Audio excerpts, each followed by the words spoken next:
আজ বানাচ্ছি mango cake.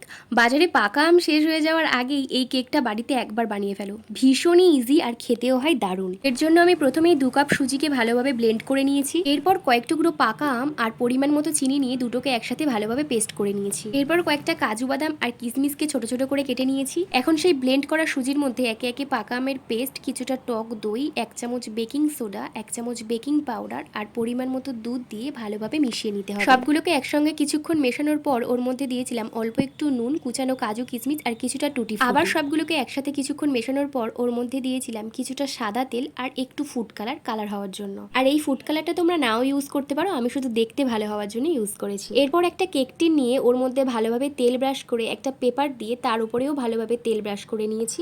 এরপর ভালোভাবে তেল ব্রাশ করা হয়ে গেলে ওর মধ্যে কেকের ব্যাটারটা ঢেলে নিয়েছি। এখন পুরো ব্যাটারটাকে ভালোভাবে ঢেলে নিয়ে পাত্রটিকে এভাবে ঝাঁকিয়ে নিয়ে একটা কড়াইয়ের মধ্যে স্ট্যান্ড বসিয়ে নিচে জল দিয়ে 40 মিনিটের জন্য অল্প আঁচে ঢাকা দিয়ে রেখেছিলাম। 40 মিনিট পর একটা কাঁটা চামচের সাহায্যে দেখে নিয়েছিলাম কেকটা তৈরি হয়েছে কিনা। তারপর দেখলাম যে কেকটা পুরোপুরি ভালোভাবে তৈরি হয়ে গেছিল। কিছুক্ষণ পর কেকটা ঠান্ডা হয়ে গেলে একটা প্লেটের মধ্যে নামিয়ে কেটে নিয়েছিলাম। দেখো কতটা সুন্দর আর সফট হয়েছিল কেকটা।